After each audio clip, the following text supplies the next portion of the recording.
උඹ හිතන් ඉන්නවා නම් මේ ලෝකෙ සාධාරණයි කියලා. උඹ වැරදි. ජීවිතේ කියන්නේ සුරංගනා කතාවක් නෙවෙයි. කවුරුත් දෙන්නේ නැහැ උඹේ ඔය කඳුළු පියදන්න. කවුරුත් දෙන්නේ නැහැ උඹ වැටුනාම නැගිටවන්න.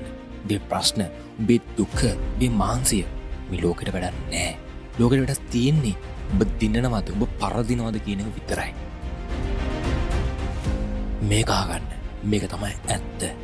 කැල්ලමෙටෝ ඒවා පොල්ලමෙටෝ ඒවා මිනිස්සු නිකම්ම ආදරය කරයි. ඒත් පිරිමියට කවුරු කොන්දේසියක් නැතුව ආදරය කරන්නේ නෑ බං. උඹට ආදරය ලැබෙන්නේ උඹට ගරු කරන්නේ උඹ ළඟ දෙන්න දෙයක් තියෙනකම් විතරයි. උඹ මොන හරි ජයග්‍රහණය කරනකම් උඹ මේ ලෝකෙට කවුරුත් නෙවෙයි.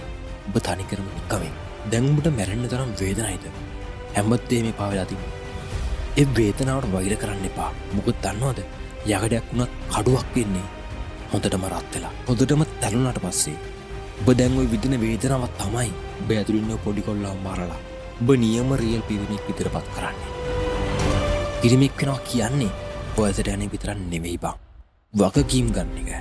මේ පවුල, උඹේ අම්මා තාත්තා, උඹේ අනාගතය මේ ඔක්කොම බලාගෙන ඉන්නේ ඔබ තියා.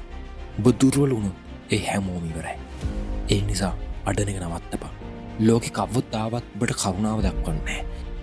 ලෝකෙ කවදාවත් ඔබට දිනන්න ලේසි පාරක් හදලා දෙන්නේ නැහැ. ඔබට යන්න පාරක් නැත්තම් ඔබට සිද්ධ වෙනවා කැලේ කපාගෙන හරි ඉදිරියට යන්න. පිරිමිට ලේසි දේවල් උරුම නෑ බං.